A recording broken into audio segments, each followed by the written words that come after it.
right, good morning and welcome. It's Corporate Governance Platform brought to you by the Institute of Chartered Secretaries and Administrators of Nigeria, ICSAN. I am Funmi Omoburiwo.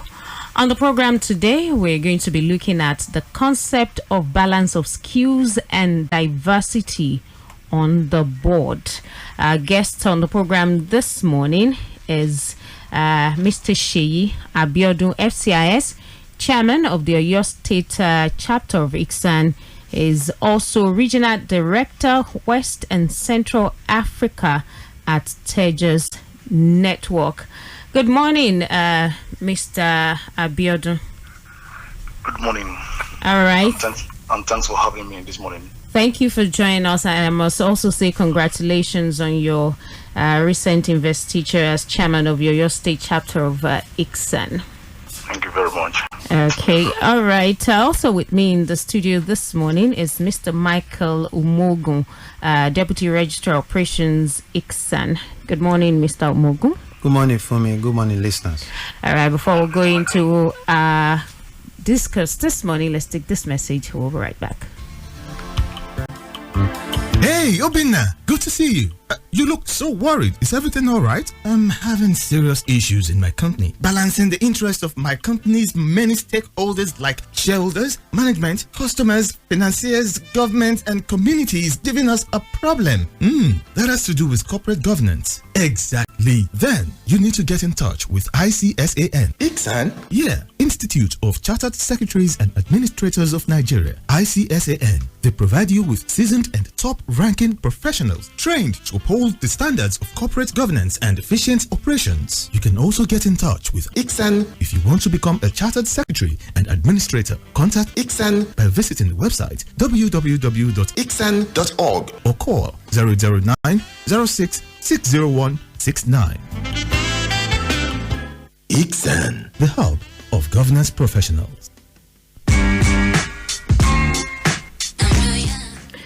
All right, Corporate Governance Platform right here brought to you by ICSAN. And like I said earlier, we will be talking on the concept of balance of skills and diversity on the board.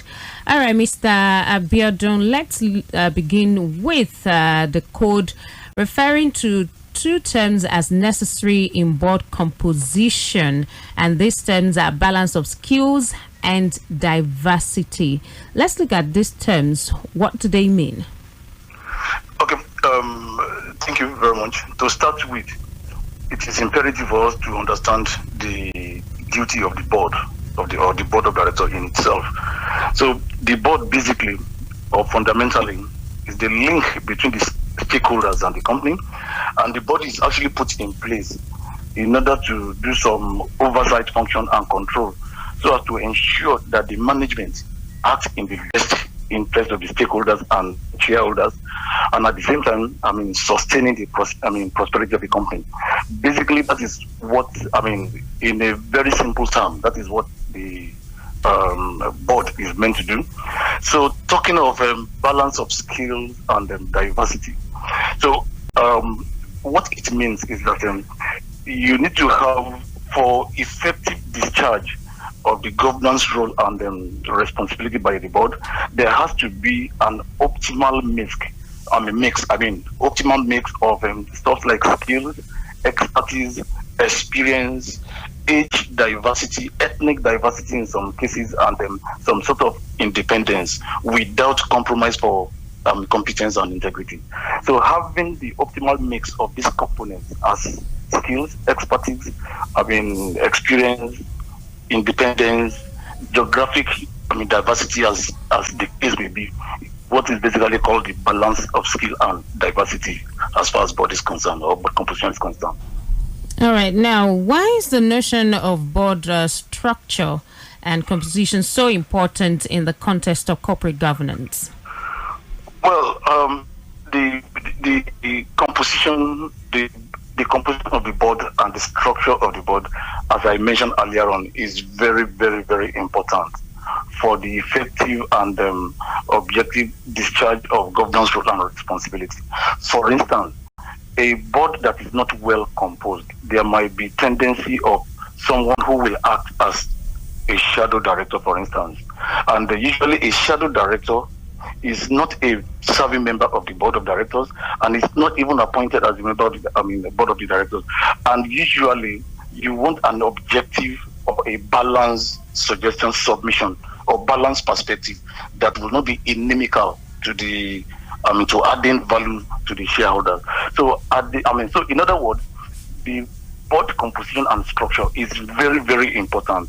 Good board structure and composition is very, very important for the board of directors to effectively and objectively discharge on their governance role and responsibility. And that is why such is very valid. Can there be a recommended ideal size or specification for a board structure that companies may adopt? Yes, definitely. There are standard practices or best practices that must be followed for one to at least, to see that this board is or this corporate citizen is actually responsible or is probably follow the normal procedure. Number one, there has to be good mix or appropriate mix of executive members, non-executive members, and independent non-executive members. So that is very, very key. You want balanced perspective. You want objective perspective on the board. So, in other words, one of the prerequisites or one of the elements of a good board composition has to be appropriate mix of executive members, non-executive members, and independent and non-executive members. Then there has to be, a number of sufficient members who are qualified to serve on the committees of the board, because there are various committees of the board. For instance, you have the remuneration committee, you have the audit committee, you have the CSR committee, corporate social responsibility committee. There has to be members who are actually qualified with diverse skills and experience to function in all of these committees. Then, like I mentioned earlier on, there has to be diversity. And then because, for instance, we are in the digital era. Let's say a board, for instance, or a company is maybe is a food and beverage company, for instance. But because we have digital transformation these days, and a lot of operations are being driven by technology, so the board needs someone who is very savvy as far as digital transformation is concerned. In other words, appropriate mix of knowledge, skills, and expertise is very, very important. And these are the basic procedures to follow in trying to get a very rich board composition. All right, Mr. Abione, let's look at shadow directorship. What does this mean, and how can it undermine good corporate governance? Okay, like I did mention earlier on, a shadow director is someone who is not registered, who is not a registered director of a company, is not a serving director of that company, and but they can exert some influences on the board or the management of such company. They are not a registered member of director, and they are not a serving director. Basically, that is what a shadow director is. And don't forget also that a director of any company owes that company a fiduciary or fiduciary responsibilities, and they include duty of care, duty of obedience, and duty of loyalty. And in good corporate governance, someone who is not even a member of the board of directors exercising some sort of influence on the board or on the management is inimical to good corporate governance. Such a person will not drive the strategic direction or goal of the board, and it will probably drive some personal agenda or some personal interest. So shadow director should be totally discouraged, and because it does not add value to any board. And the fact that a company is supposed to be perceived as a responsible corporate citizen. So the advent of any shadow director on any board does not perceive that company or will not put the company in a bad light, and people or the general public or the relevant stakeholders will not perceive that company as a corporate, as a responsible corporate citizen. So basically that is so in other words, a shadow director will cast aspersion on the integrity of the company, and it will not bring about good corporate governance. Let's look at the chairman of the board. What effect will having a domineering chairman have on the effectiveness of the board? Okay. The chairman, of course, is basically is the leader of the board. He calls the meeting. But the thing is that the advent of a dominant personality in the board will actually not help. We actually talk about diversity of skills, experience, expertise, and when you have a dominant personality, a chairman who is a dominant person or who has a dominant personality will not probably look at some balanced perspectives from members of the board. And then, as you know, there is a saying that no man is an island, and always listening to the second opinion or having a second thought, mix of opinions, and trying to see which one better addresses these challenges or the growth of an organization is very, very key. So having a chairman who will not help the strategic goal and direction of such company, number one. Number two, having a chairman who has a dominant personality will not help in effective and objective decision making. And this will be inimical to the growth and the sustenance of the company. All right, before I let you go this morning, I wanted to give advice. What advice would you give companies and organizations on how to get their board composition right? Yes. Okay. For instance, as mentioned earlier on, yes. you want to, have a board who is very responsible. And let me also say this: the strength of any company is actually in the composition of its board.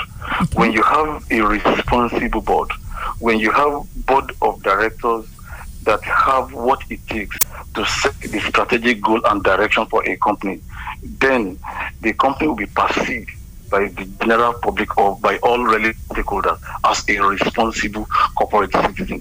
As mentioned earlier on, the board has to be very diverse.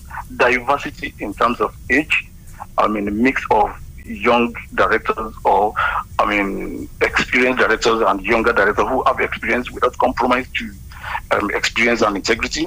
Then probably the company is operating in a geographical location, having people or officers from those locations who can actually contribute to the growth of that company.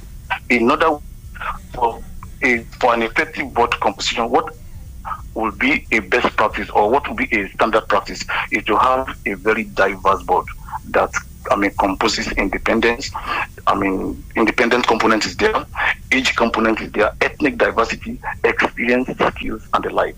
So when all these are in optimal mix, and the board function again objectively, all right, and they will be better for it. Yeah. Thank you so much, Mr. Sheyi Abiodun, FCIS Chairman, Oyo State Chapter Ixen, Regional Director, Western Central Africa Tejas Network. Thank you so much for joining us on the program this morning.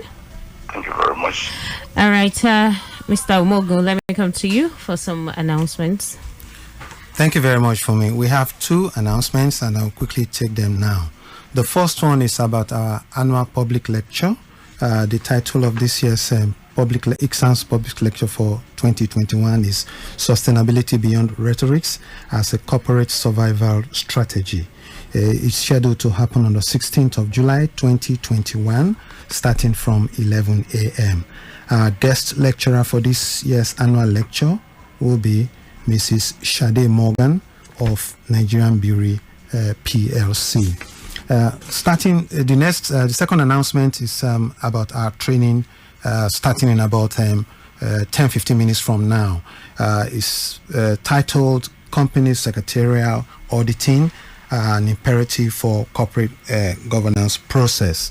As I mentioned earlier, it's about to start, and if you are still interested, call the numbers provided on the flyer or call Michael on 08023117969. Thank you very much. All right, thank you so much, Mr. Michael Umogo, Deputy Registrar Operations, ICSAN. All right, a data bit this morning on Corporate Governance Platform, brought to you by the Institute of Chartered Secretaries and Administrators of Nigeria, ICSAN. We'll return again next week, Wednesday, 10:15 a.m., right here on Equator 9.7 FM. I am Funmi Omoburi. Enjoy the rest of the day.